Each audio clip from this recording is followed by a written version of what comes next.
Actually, this crackdown started just after the riots, not just from the lockdown. There is a period of about 1 month from the riots and in the lockdown, about 25 days. It started right away from there. They started going and picking up Muslim boys between the ages of 20 and 30 years, just randomly. And I sent them a notice about this. And they replied that we are not doing it, we are very careful. But we know from the ground reports, many people, dozens of people have spoken to me, phoned me that they are doing it. And this is why many families sent away their young boys to their villages or to their relatives, because this was happening every day. In the morning they would come, a boss of the police would come and pick them up and take them. Then there they will try to frame charges, or to try to make them witnesses, or try to use them to implicate somebody else, or try to even take some money from them and then release them. This was going on.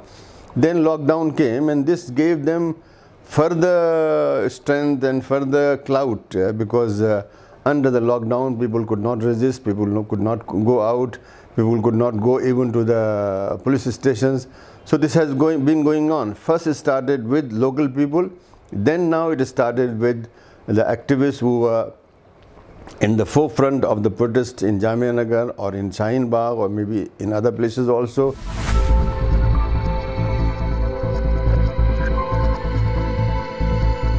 They are trying to somehow connect between the two. These are two different things. The riots over there started with the call of Kapil Mishra, a BJP point man, and it started from there, and it is very well known. And we found, when I myself went to the area on the 2nd of March, we found a lot of evidences showing that this was planned. This was one, people were brought from outside, and the victims, maybe 80-90% of the victims were Muslims. Those who were killed, who were injured, whose houses were blasted and burned. Mosques, about 19 or 21 mosques have been blasted and burned. So many shops, offices, garages, workshops. So this was one-way traffic.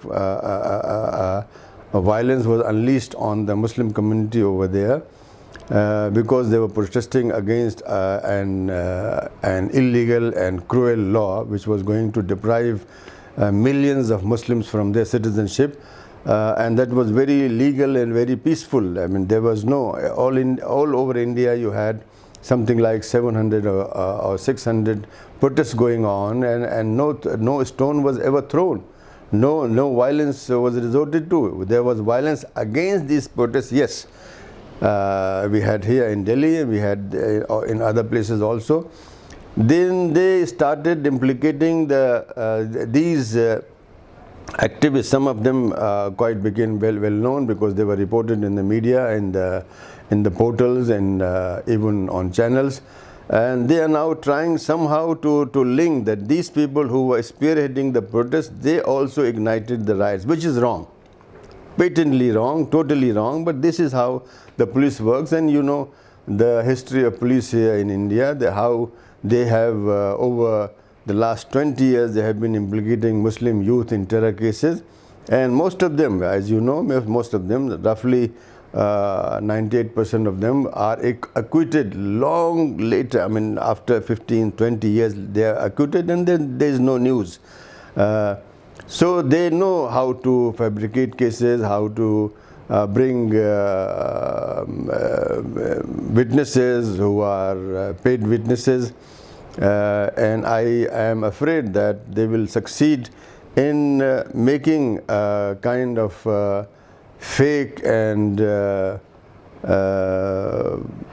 concocted kind of narrative to show that there was some connection between these protests and the riots there. The riots over there were, yes, they were connected in a way that some people, I mean the BJP, RSS or whatever, they tried to bring these protests to an end. And that was a trial run to show that if you don't stop, then we are going to hit you. They are going to do this. So if there is a connection, it is this connection. Not that these people who are protesting, they themselves did it.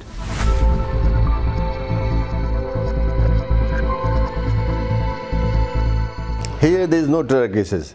Here there is only misuse of an act. People were protesting, yes, there is no doubt about it, and they were protesting legally, they were protesting peacefully, and what they were doing is they were very well within their legal rights under the Indian Constitution. I hope that the courts will throw out this particular case of slapping UAPA against these people, which is unjust.